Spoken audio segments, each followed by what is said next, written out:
যে আমাদের প্রধান উপদেষ্টা ডক্টর মোহাম্মদ ইউনূস তিনি দেশ রক্ষা নির্বাচন করবেন এটা বলেছেন, কিন্তু এই মুহূর্তে আমরা নির্বাচনকে রক্ষা করা যাবে কিনা এটা নিয়ে আমরা যথেষ্ট সন্দেহের মধ্যে আছি। গতকাল একজন প্রার্থী তিনি গুলিবিদ্ধ হয়েছেন, আমাদের সবার পছন্দের, তিনি হচ্ছেন ওসমান হাদি। আমরা তার সুস্থতা কামনা করি এবং তিনি জীবন মৃত্যুর সন্ধিক্ষণে আছেন এই মুহূর্তে। ফলে আমরা তার এবং স্বতন্ত্র প্রার্থী সহ আমাদের সকল প্রার্থীর নিরাপত্তা নিশ্চিত করাই সরকারের দায়িত্ব। কিন্তু আমরা দুর্ভাগ্যজনকভাবে দেখতে পাচ্ছি ফাঁকা আওয়াজের বাইরে আসলে কিন্তু তেমন কোনো নিরাপত্তার পরিস্থিতি যথেষ্ট ঘাটতি আছে। এখানে আওয়ামী লীগের যারা সন্ত্রাসী ছিল তারা জামিনে মুক্তি পাচ্ছে এবং হাদির এই ঘটনার ক্ষেত্রে যাকে সন্দেহ করা হচ্ছে, যার ছবি সোশ্যাল মিডিয়ায় এসেছে, তাকেও অস্ত্র মামলায় আটক করা হয়েছিল এবং সে অস্ত্র মামলায় আটকের পরে সে আবার জামিন পেয়েছে এবং হাদিকে আসলে গুলিবিদ্ধ হতে হয়েছে।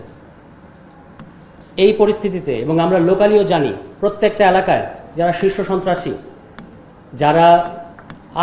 যারা আটক হয়েছিলেন বিভিন্ন মামলায়, তাদেরকে কিন্তু আপনার জামিনে তারা মুক্তি পাচ্ছেন। এটা আমাদের জন্য একটা ভয়ের পরিবেশ তৈরি করেছে। বিভিন্ন রাজনৈতিক দল তাদেরকে শেল্টার দিচ্ছে। এই পরিস্থিতি মোকাবেলায় আমাদের একজন স্বরাষ্ট্র উপদেষ্টা আছেন, তাকে আইন শৃঙ্খলা পরিস্থিতি নিয়ে প্রশ্ন করলে তিনি পেঁয়াজ নিয়ে উত্তর দেন।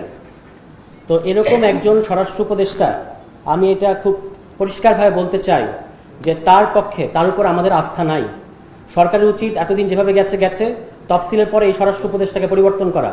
কারণ তিনি যতটা তামাশা করছেন আমাদের সাথে, এতটা তামাশা করে সুষ্ঠু নির্বাচন সম্ভব না।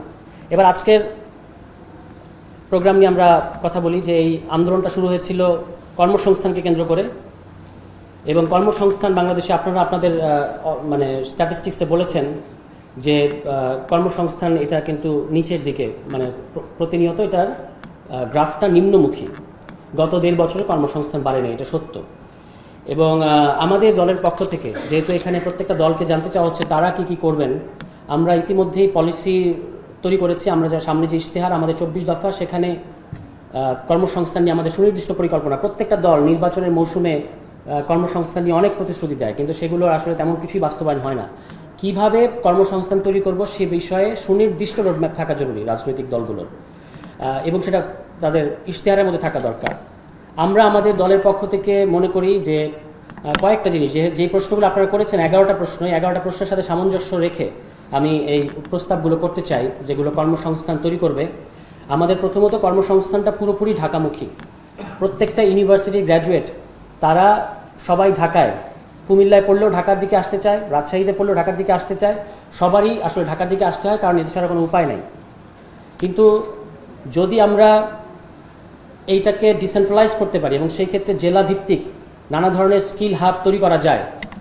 আর আরেকটা জিনিস হচ্ছে যেটা হলো আপনার কারিগরি শিক্ষা, এবং এই কারিগরি শিক্ষার সাথে বিদ্যমান যে কারিকুলাম আছে এটার সাথে কিন্তু চাকরির যে বাজার তার কোনো সম্পর্ক নাই, এবং এইটা আমরা যারা জেলার মধ্যে যাচ্ছি তারা আরও প্রতিদিন দেখতে পাচ্ছি। ফলে সরকারের এই ক্ষেত্রে এবং একটা সুনির্দিষ্ট ন্যাশনাল এমপ্লয়মেন্ট পলিসি থাকা দরকার, যেটা আমাদের নাই। আমাদের সরকার চেঞ্জ হয় এবং সরকার চেঞ্জ হওয়ার সাথে সাথে আসলে আমাদের কোনো পলিসি থাকে না, সব কাজই আমরা করি অ্যাডহক ভিত্তিতে। কিন্তু যদি একটা সুনির্দিষ্ট ধারাবাহিক পরিকল্পনা আমাদের থাকে তাহলে আমরা এমপ্লয়মেন্টের জায়গায় আরও বেটার পরিস্থিতিতে যাব। এবং এই ক্ষেত্রে বেসরকারি, যারা দিদার ভূঁইয়া বলে গেছেন, বেসরকারি যে প্রতিষ্ঠান তাদেরকে যুক্ত করা দরকার। জেলা পর্যায়ে শিল্প কারখানাগুলোর সাথে সরকারের এক ধরনের যোগাযোগ থাকা দরকার, একটা সমন্বয় থাকা দরকার, এবং কিভাবে তারা এমপ্লয়মেন্ট ক্রিয়েট করবে সেই বিষয়ে পিপিপির, পাবলিক প্রাইভেট পার্টনারশিপের আওতায় নানা ধরনের পরিকল্পনা নেওয়ার সুযোগ আছে। এবং এখন যেহেতু স্কিল ডেভেলপমেন্টের সময়, প্রত্যেকটা জেলাকে কারিগরি এবং আইটি ট্রেনিংয়ের হাব তৈরি করা দরকার। যদি এগুলো আমরা করতে পারি তাহলে সরকারি চাকরির উপর যে চাপ, ইনফর্মাল সেক্টরের উপর যে চাপ, এগুলো আসলে কমবে। কথা আরও অনেক বলা যাবে। আমি যে দুটো প্রস্তাব এখানে দিতে চাই সেটা হচ্ছে, একটা হলো জিডিপির, আমাদের দেশে যে শিক্ষার এবং আসলে কর্মসংস্থান, যেটা আপনারাও বলেছেন, কর্মসংস্থান আলোচনাটা কখনোই শিক্ষা ছাড়া সম্পূর্ণ হবে না। ফলে শিক্ষার খাতে আমাদের যদি জিডিপি না বাড়ে এবং দক্ষতা উন্নয়নে যদি জিডিপি আমরা না বাড়াই, তাহলে কিন্তু বরাদ্দ যদি না বাড়ায় তাহলে আসলে এই আলোচনাগুলো কাজে আসবে না। এবং এই ক্ষেত্রে আমি যেটা একটু আগে বললাম যে ন্যাশনাল এমপ্লয়মেন্ট পলিসি থাকা দরকার। আরেকটা হচ্ছে যে এন্টারপ্রেনার যারা নতুন তাদের জন্য যে একটা অসম্ভব রকমের অসম প্রতিযোগিতায় তারা লিপ্ত হয় সেটা থেকে বের করে আনার জন্য তাদেরকে নানা ধরনের প্রণোদনার মধ্যে আনা দরকার। এই বিষয়ে আমাদের দলের যে ইশতেহার, নির্বাচনী যে ইশতেহার, সেখানে খুব সুনির্দিষ্ট পরিকল্পনা আছে। 24 দফার মধ্যে আমরা পরিকল্পনা দিয়েছি যে কীভাবে, শুধু পরিকল্পনা না, প্রতিশ্রুতি নিয়ে কীভাবে এটা বাস্তবায়ন করব সে কথাগুলো বলা আছে, যেগুলো আপনারা হয়তো অনেকেই জানেন কিংবা না জানলেও আমরা সেগুলো আপনাদেরকে প্রোভাইড করতে পারবো। এবং এই কর্মসংস্থানটাকে বাদ দিয়ে আমাদের গণতান্ত্রিক পুনর্গঠন সম্ভব হবে না, যেটা আপনারা আজকে আলোচনার বিষয়বস্তু করেছেন। আপনাদের সবাইকে ধন্যবাদ জানাচ্ছি। আসসালামু আলাইকুম। আর প্রত্যেকটা আলোচনার একটা আদব থাকে, তো আমরা বিভিন্ন বয়সের মানুষ বসে একটা আলোচনায় আমরা আশা করব যারা আমাদের সিনিয়র পলিটিশিয়ান তারা সেই আদবগুলো রক্ষা করবেন। সবাইকে আসসালামু আলাইকুম।